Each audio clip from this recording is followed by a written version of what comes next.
యేసుక్రీస్తు నామములో మీ అందరికీ శుభములు. ఈరోజు మనము లూకా సువార్త నుండి ప్రశ్నలు మరియు జవాబులు తెలుసుకుందాం. 1.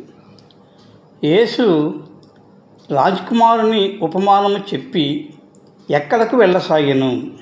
జవాబు: యేసు రాజకుమారుని ఉపమానం చెప్పి యెరూషలేమునకు వెళ్ళవలెనని సాగెను.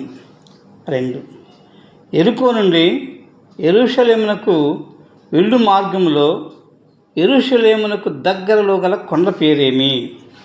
జవాబు: ఒలీవల కొండ. 3. ఒలీవల కొండ దగ్గర గల గ్రామాలు ఏవి? జవాబు: బేత్పగే, బేతనియ అను గ్రామములు ఒలీవల కొండ దగ్గర ఉన్న గ్రామములు. 4. యేసు ఒలీవల కొండ దగ్గరనున్న బేత్పగే, బేతనియ గ్రామాలు వెళ్ళినప్పుడు తన శిష్యులతో ఏం చెప్పారు? జవాబు: మీరు ఎదురుగా ఉన్న గ్రామమునకు వెళ్ళుడి. అందులో మీరు ప్రవేశింపగానే కట్టబడి ఉన్న ఒక గాడిద మీకు కనబడును. దాని మీద ఏ మనుషుడును ఎన్నడను కూర్చుండలేదు. దానిని విప్పి తోలుకొని రండని యేసు తన శిష్యులతో చెప్పాను. 5. ఆ గాడిద పిల్లను విప్పుచున్నప్పుడు ఎవరైనా ఎందుకు ఆ గాడిదను విప్పుచున్నారు అని అడిగితే యేసు ఏమి చెప్పమన్నారు? జవాబు: ఇది ప్రభువుకు కావలసి ఉన్నదని అడిగిన వారితో చెప్పమనేను. 6.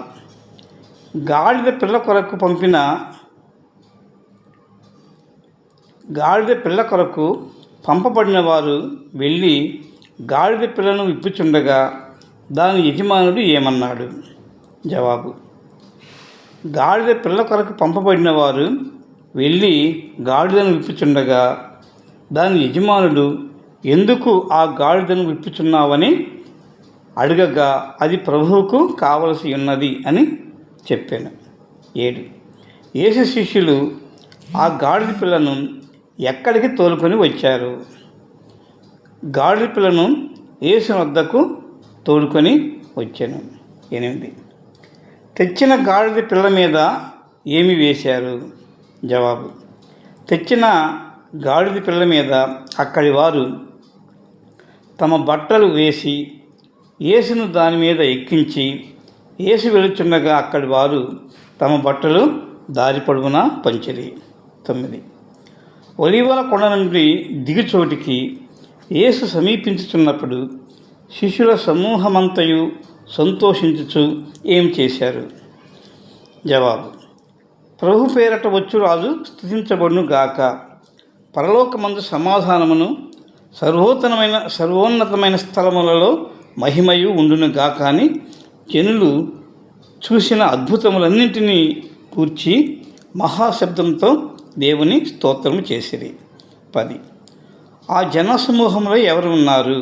జవాబు: ఆ జనసమూహంలో కొందరు పరిసయ్యులు కూడా ఉన్నారు. 11. పరిసయ్యులు యేసుతో ఏమన్నారు? జవాబు: బోధకుడా, నీ శిష్యులను గద్దించుము అని పరిసయ్యులు యేసుతో అన్నారు. 12.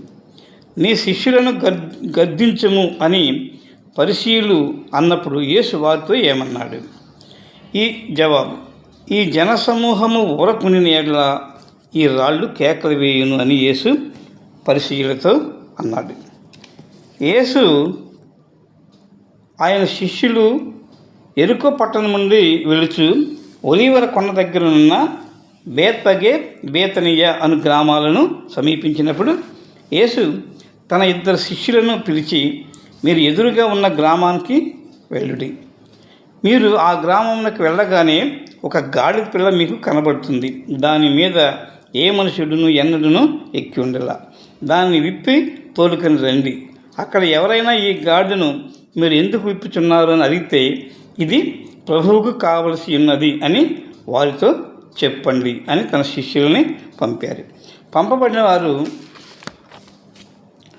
వెళ్ళి యేసు తమతో చెప్పిన విధంగా ఆ గాడిదను కొనుగొని ఆ గాడిద పిల్లను విప్పుచుండగా ఆ గాడిద యజమానుడు, మీరు గాడిద పిల్లను ఎందుకు విప్పుచున్నారు అని చెప్పి అడిగారు. అందుకు శిష్యులు, ఇవి మా ప్రభువుకి కావలసి ఉన్నది అని చెప్పారు. తర్వాత ఆ గాడిద యజమాని మారు మాట్లాడకుండా ఉన్నాడు. వెళ్ళిన ఆ శిష్యులు ఆ గాడిదను యేసు ప్రభువు దగ్గరకు తోలుకొని వచ్చారు. గాడిద పిల్ల మీద తమ బట్టలు వేసి యేసును ఆ గాడిద మీద ఎక్కించారు. యేసు వెళుచుండగా దారి పొడవున తమ బట్టలు పరిచి ఒలీవల కొండ నుండి దిగుచోటికి యేసు సమీపించినప్పుడు శిష్యుల సమూహమంతయు సంతోషంతో స్తోత్రం చేశారు. ఏమని స్తోత్రం చేశారంటే, ప్రభు పేరట వచ్చు రాజు స్తుతించబడునుగాక, పరలోకమందు సమాధానమును, సర్వోన్నతమైన స్థలములలో మహిమయు ఉండునుగాక అని తాము చూసిన అద్భుతములన్నింటినీ గూర్చి మహాశబ్దముతో దేవుని స్తోత్రం చేశారు. అయితే జనసమూహంలో ఉన్న కొందరు పరిసయ్యులు యేసుతో, బోధకుడా, నీ శిష్యులను గద్దించుము అనగానే యేసు పరిసయ్యులతో, ఇప్పుడు ఈ జనసమూహమును గద్దించి ఊరకుండుము అని అనినచో ఈ రాళ్ళు కేకలు వేయునని యేసు వారితో చెప్పాడు. పాత నిబంధన ప్రకారము మొదటి సంతానమును దేవునికి సమర్పించాలి. గొర్రెలు మేకలు ఏవైనా మొదటిగా పుట్టిన వాటిని దేవునికి అర్పిస్తారు.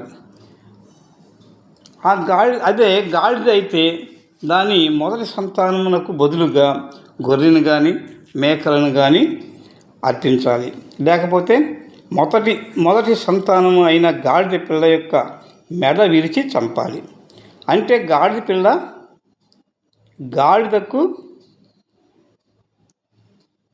గాడిదను అర్పించడానికి విలువ లేదు.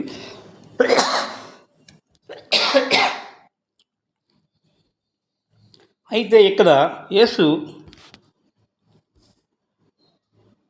ప్రభువారు గాడిద మీద ఉండటం వలన దానికి విలువ వచ్చింది.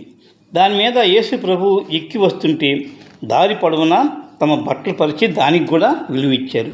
యేసు ప్రభు కూడా విలువ లేని గాడిద మీద ఎక్కటం వలన గాడిదకు కూడా విలువ వచ్చింది. అదేవిధంగా విలువ లేని మనం కూడా యేసుతో ఉంటే మనకు కూడా విలువ వస్తుంది. తనతో పాటు మనలను నిత్య జీవానికి తీసుకుని పోతాడు. Thank you.